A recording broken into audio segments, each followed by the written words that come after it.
Hello everyone, welcome back to house wife vlogs. Please నా ఛానల్ని first time చూస్తే like, share, comment చేయండి.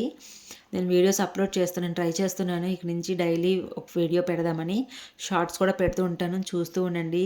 Subscribe చేసుకోండి ఫ్రెండ్స్. ఇప్పుడు నేను చూపిస్తాను వ్లాగు. ఈరోజు వ్లాగ్ అండి, ఫ్రైడే వ్లాగ్ మార్నింగ్. ఈరోజు అంటే నేను వాయిస్ ఓవర్ ఇప్పుడు ఇస్తాను, నైట్ 8:30కి ఇస్తున్నాను, అందుకని ఈరోజు అన్నాను. పిల్లలు స్కూల్కి 7:30కి వెళ్ళిపోతారు. నేను 8 o'clockకి స్టార్ట్ చేస్తాను. పిల్లలు వెళ్ళిపోయిన వెంటనే నేను పని చేయనండి. మా హస్బెండ్కి నాకు టీ పెట్టుకొని ప్రశాంతంగా ఇద్దరం కూర్చొని తాగుతాము. తర్వాత 10 నిమిషాలు సెల్ చూసుకుంటాను.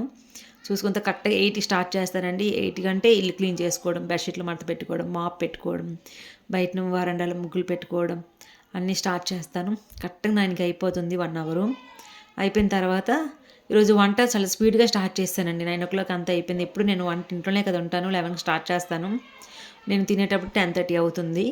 10:30 తర్వాత మళ్ళీ 10 నిమిషాలు కూర్చుంటాను, మళ్ళీ సెల్ చూస్తాను. చూసాక అప్పుడు వంట స్టార్ట్ చేస్తాను. ఇంకా టైం ఉందంటే ఏవైనా పిల్లలకి స్నాక్స్ లాంటివి ఏమైనా వండుకుంటాను, డ్రై ఫ్రూట్ కానీ నువ్వుల లడ్డూలు కానీ. అందుకే ఈరోజు కుకింగ్ ఫాస్ట్గా చేసేస్తాను. నేను మాపు అన్నీ పెట్టేటప్పటికి మా వారికి బీన్స్ ఇచ్చానండి, చిక్కీమని. ఎందుకంటే వారు పెరుగని ఎక్కువ తింటారండి మార్నింగ్ టైంలో. టిఫిన్స్ ఎక్కువ తినరు, ఎప్పుడో 1-2 ఇడ్లీ, కానీ ఇడ్లీ అయితే 2, దోశ అయితే ఒకటేనండి. మేమే టిఫిన్స్ ఎక్కువ తింటాం. పిల్లలు నేను టిఫిన్స్ ఎక్కువ తింటాం, అందుకే మేము చట్నీ ఏరైతే తీసుకుని దానికి కూర ఉండాలి. ఒక్కోసారి నైట్ వండిన కూరలు ఉంటే మార్నింగ్ పెరిగేసుకొని నంచుకొని తినేస్తారు. ఎందుకు మాకు ఫస్ట్ నుంచి అలవాటు. మా మదర్ వాళ్ళు తింటారు, కానీ మాకు టిఫిన్స్ అలవాటు చేస్తారు. పిల్లలకి మార్నింగ్ ఏంటంటే ఇది ఉంటాయి, కెలాక్స్ ఉంటాయి కదా, అవి పాలేసి ఇచ్చాను, తినేశారు. ఇది లేగడం కూడా చాలా బద్ధకంగా లేచాను. దద్దోజనం కట్టానండి, తినేశారు. బీన్స్ కర్రీ చేస్తున్నాను, రైస్ వండేసి కర్రీ చేసేస్తున్నాను. పప్పు ఏంటంటే నానబెట్టేస్తాను. రెడ్ కలర్ పప్పు ఉంటుంది కదండి, అది కందిపప్పు 2 కలిపి నానబెడతాను. సాంబార్ చేస్తాను.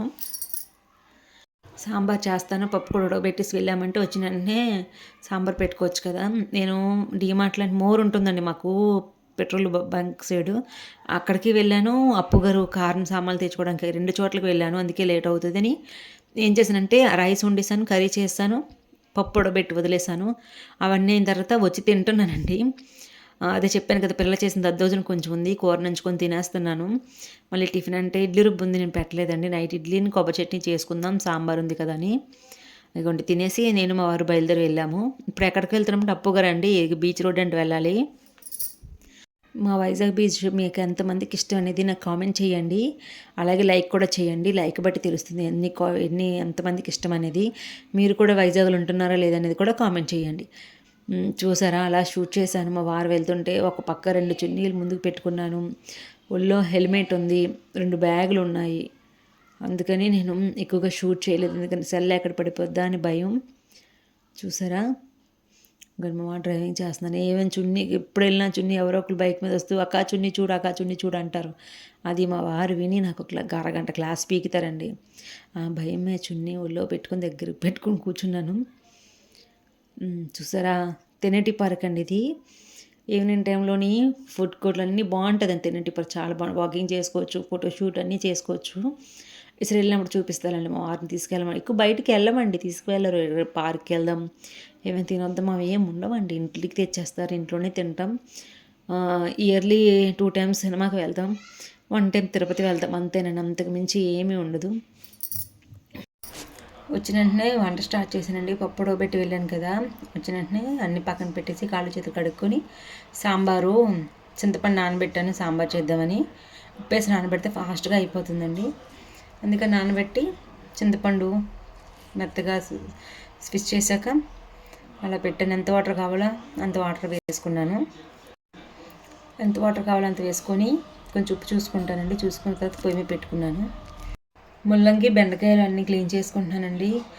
మోరుకి వెళ్ళామని చెప్పాను కదా, కొంచెం బెండకాయలు తెచ్చుకున్నాను. బెండకాయలు, ములంకాడ, కొత్తిమీర తెచ్చుకున్నాను, ఎందుకంటే లేవండి. కొన్ని ఉన్నాయి కాయగూరలు, కొన్ని లేవు. కానీ సాంబార్లని నేను ఎక్కువగా క్యారెట్, బంగాళదుంప అవి వేయనండి. ముల్లంగి, బెండకాయ, ములంకాడ 3 వేస్తాను. నాకు 3 వేస్తాను, టేస్ట్గా ఉంటుంది. మిగతా వేస్తే స్వీట్గా అనిపిస్తుంది సాంబారు. అయిపోతుంది, అప్పటికే 12:30 అయిపోయిందండి. ఫాస్ట్గా వంట చేస్తున్నాను, మరగాలి కదా. మళ్ళీ వస్తూ రొయ్యలు తెచ్చుకున్నామండి. నేను తినను, ఫ్రైడే కదా. మా అమ్మాయి ఎప్పటి నుంచో అడుగుతుందండి, మేము తిని 3 months అయిపోయింది రొయ్యలు తిని. సర్లే, చాలా రోజుల నుంచి అడుగుతుంది. ఎలాగో అప్పుగా రొయ్యలేమని చెప్పాను కదా, అక్కడ అమ్ముతారండి రోడ్డు మీద రొయ్యలు చేపలన్నీ, అందుకే 200 తెచ్చాను. నాకు బీన్స్ సాంబార్ ఉంటుంది, అది కూడా వేసుకుంటారు. నేను వాయిస్ ఓవర్ ఇచ్చే టైంకి మా హస్బెండ్ వచ్చారండి, కట్ చేశాను. మళ్ళీ ఎర్లీ మార్నింగ్ ఇస్తున్నాను. కొన్ని సాంబార్లోని ముక్కలన్నీ వేసానండి. అలా వేస్తేనే బాగుంటుందండి, పప్పుచారులా ఉంటుంది, చాలా బాగుంటుంది. చాలామంది ఏంటంటే ముక్కలు విడిగా ఉడకబెట్టి అందులో పప్పు కలుపుతారు, ఆ టేస్ట్ అనేది రాదండి. మీకు ఇలా ముక్కలు అన్నీ పప్పులో వేసి మరగబెట్టుకున్నాం అనుకోండి, మంచి టేస్ట్ వస్తుంది, స్మెల్ వస్తుంది. ఆ ముక్కలకు ఉన్న రసం వల్ల ఆ చారుకు పడుతుందండి. ఒకసారి ట్రై చేయండి, చాలా బాగుంటుంది. అందులో కొంచెం కొత్తిమీర, కొంచెం కరివేపాకు వేసి బాగా మసాలా ఇవ్వండి. ఇంకిపోద్దండి చారు దగ్గరికి, కొంచెం ఇంకుతుంది. చిన్న కుక్కర్ నిండా వేసాను కదా, సగానికి వచ్చేస్తుంది. ఇదిగోండి రొయ్యలు మొత్తం నీట్గా క్లీన్ చేసి పక్కన పెట్టుకున్నాను. ముందు సాంబార్ చేసేస్తాను, ఎందుకంటే అందులో చేయి పెట్టాలి కదా, నేను నాన్ వెజ్ తినను. చాలా బాగా మరుగుతుంది కదండి. తాలింపు పెట్టాను, కొంచెం ఇంగువ కూడా వేసుకుని తాలింపు పెట్టుకుంటే బాగుంటుంది. ఇంగువ మర్చిపోయానండి, మూరుకు వెళ్ళాను కానీ తాలింపు పెట్టేసి కొంచెం మళ్ళీ తాలింపు పెట్టిందా కొంచెం మరగనివ్వండి, ఇంకా బాగుంటుంది. వండేసాను, కొన్ని చూపించలేదని టైం అయిపోతుంది, మా పిల్లలు వచ్చేస్తారని. మా అమ్మాయికి చాలా ఇష్టం అండి, చూస్తుంది చూసారా,